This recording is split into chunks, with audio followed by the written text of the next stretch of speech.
Барлықтарыңызға ассалаумағалейкум. Бүгінгі видеода біз TradingView платформасын және де жалпы график деген не, свеча деген не, және де TradingViewда не бар екен полный түсіндіріп айтып кететін боламын.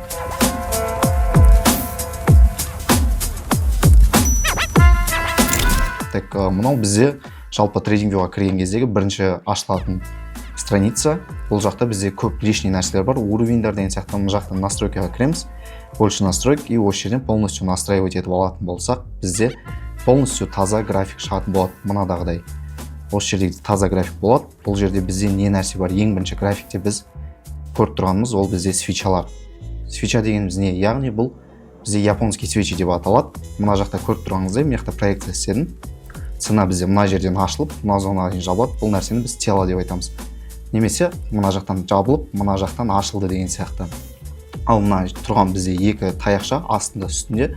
Бұл нәрсе бізде свеча деп аталатын болады. Свеча деген получается бізде ценаның максимально қай жерге барып, қай жерге дейін түскенін полностью көрсетеді. Так, после этого, так, көріп тұрғандарыңыздай, бізде бір жақта бір свеча ақ, бір свеча қара болып тұр. Қара свеча ол бізде медвежий свеча деп аталады. Получается бізде цена мына точкадан ашылып, мына точкаға дейін келген зонаны біз, получается, шартовый трендтегі свеча бұл. Ал ақ свеча ол бізде бычья свеча деп аталады. Получается, цена бізде астынан ашылып, төбесінен жабылады. Итак, после этого бізде таймфреймдер бар. Таймфреймдер, яғни ол бізде, мысалға, бір свеча бізде часовой, мына жердегі часовой таймфреймдегі бір свеча. Если біз бұны 5 минутқа ауыстыратын болсақ, 5 минутный свечада бұл жерде бұл часовой бір свечамыз біздің 12 свечаға бөлініп тұрады. Бірақ негізі тренд барлығы осы бір қалпында қалады, но именно получается, бір часовой свечада бізде 12 5-минутный свеча деген бар. Бізде месячный, недельный, дневной, там көп мына жақта таймфреймдер вплоть до 1 минутқа дейін бар.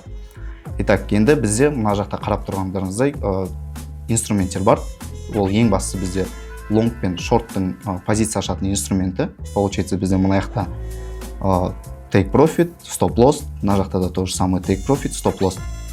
И после этого бізде мына жақта көріп тұрғанымыздай тағы да бізде бір инструмент, ол заметка деп аталады.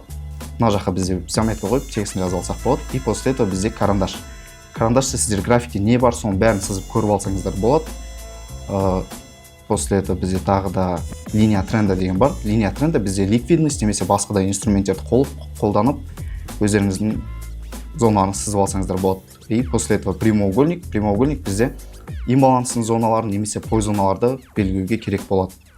Енді бізде текст жазып бір жерге добавить етіп қойсаңыздар болады. Итак, после этого бізде анализ жасайтын тағы бір инструмент. Бұл жерде біз, в принципе, графикте қандай не болып жатыр, алдыда не болады деген сияқты соған анализ жасап, скриндап өзімізге сақтап қойсақ та болады. И после этого бізде добавить изображение деген, бұл жақта сіздер өздеріңіздің любой суретті осы графикке қойсаңыздар болады. После этого маркер бізде каждый точканы белгілеп аламыз. Бұл, в принципе, негізі структурный хай-лоуларды белгілеуге керек болатын инструмент. Так, инструменттер негізі, в принципе, базовый осы нәрселер. После этого бізде индикаторный точкалар болады. Индикаторный точкалар бұлар бізде сессионный индикатор немесе фракталдарды не істеп, өздеріңізге сохранить етіп, осы жерден, именно осы жерден добавить етіп, после этого керек емес болса өшіріп тастай алсаңыздар болады.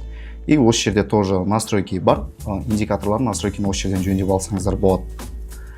Так, в принципе, негізі TradingView платформасына базовый керек нәрселер бізде осы нәрсе. И после этого сіздер уже TradingViewді оңай қолданып біліп кете алсаңыздар да болады.